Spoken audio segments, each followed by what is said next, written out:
One day, Edward learned Julia was investigating the apartment like a detective and writing a mystery wow article on the East Casino incident, hence avoiding Mom. So he called Julia into the car outside, hoping she wouldn't drag the family into it, because Grandpa was that little boy playing in the room back then, and he personally opened the door for Sara.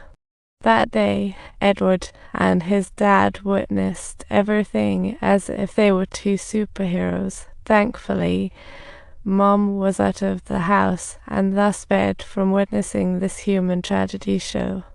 From that day onward, everything was carefully concealed and hidden away from everyone's sight. Julia's dad was totally defeated, like genuinely defeated. His mood was like thinking ducks could fly.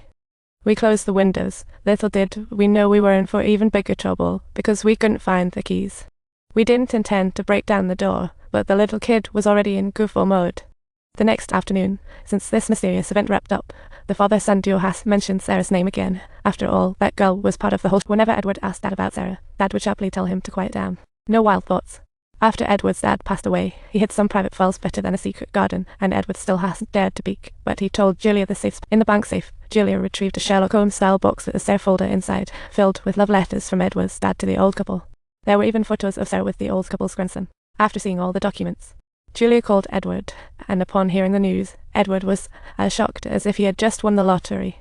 For many years, Sara had been Edward's go-piece. That year she was taken away, it felt like he'd lost a critical piece. Edward's dad continued corresponding with the old couple, mailing 100 francs every month as Sara's living expenses, truly the mailing king. As time passed, Sara grew up, walking tirelessly until her arms screamed in pain, but hey, she never complained. Once, the old couple took Sara to the beach for a vacation. It was like lighting a party spirit in her. After that, Sara's personality turned mysterious and wild, eyes always on the horizon, as if awaiting something big.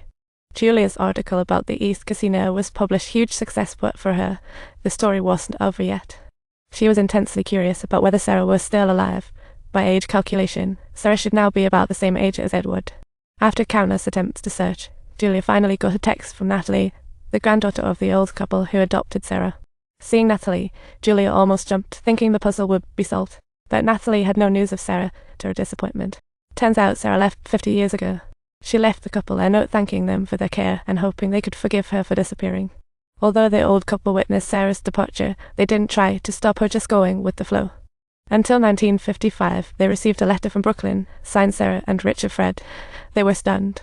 This meant Sara started a new life in America, like opening a new chapter of adventure.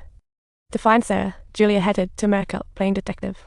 She asked a friend to dig up a list of names that matched Sara and her husband. She cross-checked the list and finally found a Fred's wife outside the wealthy area. All pumped up, mistaking she found Sara. Little did she know this Fred's wife wasn't Sara, but Fred's second wife. Marie told Julia that Sara passed away 50 years ago. According to the truck driver's account, Sara's car lost control due to a flat tire and crashed into a truck. Marie met Richard 2 years after Sara passed. Richard originally didn't want to remarry. He just wanted to be Sara's lover for life, but eventually time changed his mind. Sara and Richard's son, William, was 9 when his mother had an accident. He now lives in Florence, Italy, with his partner. Julia wanted to see ailing Fred, but she was turned down by Maria, who didn't want her husband to relive that tragedy.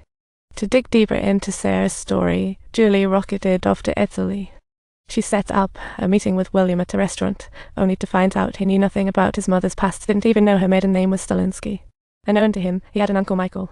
Seeing his mom's childhood photos, William was flabbergasted. Mom was Jewish. What?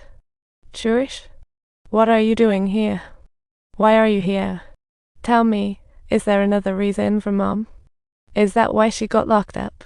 Sorry, I thought you knew her. This is unbelievable. My mom is French. Her name is Duval. She never had a brother. She never lived at St. Tropez. You are wrong. Let me explain. You really should know the whole story. No, I don't want to hear the whole story. Just let me have a good day. Please enjoy Florence. At this point, it seems like Sara's story had concluded with a perfect ending for Julia. While William wasn't too fond of his Jewish identity, he became very interested in Mom's story. He then returned to the US to visit his ailing father, who was thrilled to see his son Fred. Of course, the old man knew William's purpose. He began recounting the story of when he first met Sara. They first encountered each other at a dance hall in bustling Manhattan, and Fred was instantly captivated by Sarah's enchanting beauty. However, as their relationship deepened, he gradually discovered that beneath that beautiful exterior lay an exceptionally sad heart. Over the next decade, Fred tried to ease her pain with love, but it all seemed fruitless. Some hurts can never heal. To escape her pain, Sarah decided to start over in a new city, but no matter how far she ran, those past hurts rooted deep in her. Sarah couldn't move on from losing family, ultimately choosing suicide. The couple dared not mention Sarah for decades to protect their child. Until Fred reached his sunset years, he handed over his wife's diary to William.